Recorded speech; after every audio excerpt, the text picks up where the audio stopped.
আসসালামু আলাইকুম, this is Asadur Rahman, বিশ্বের কারখানাকে তো চায়না থেকে। সো বিজনেস আইডিয়া, আপনারা যারা বিজনেস আইডিয়া খুঁজেন, আমি জাস্ট এটা আমাদের বাংলাদেশের জন্য না, আমি জাস্ট চাইনিজদের বিজনেস আইডিয়াটা কী হয় আমি সেটা দেখাচ্ছি। এখন চায়নাতে মাইনাস টেম্পারেচার পড়তেছে, তো চায়নার একদম আপনি চায়নার যেখানেই যান আপনি এই জিনিসটা দেখতে পাবেন।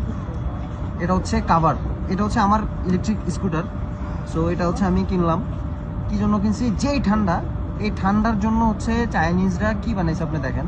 এটা যখন আপনি বাইকে বসবেন, এটা আপনার সামনে থাকবে। হ্যাঁ, এটা উইন্টার প্রোটেক্ট করার জন্য, শীত প্রোটেক্ট করার জন্য কাভার।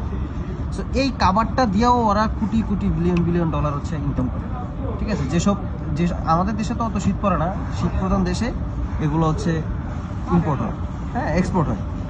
সো চাইনিজদের বিজনেস আইডিয়া আর আমরা বাংলাদেশিদের বিজনেস আইডিয়ার আকাশ আর পাতাল পার্থক্য। সো আপনারা যারা বিজনেস করতে চান, চায়না থেকে প্রোডাক্ট নিয়ে বা যেভাবেই হোক বিজনেস করতে চান, আপনারা একটু আইডিয়া নেন, একটু ভাবেন, আপনার একটা প্রোডাক্টই আপনার লাইফ চেঞ্জ করে দিতে পারে।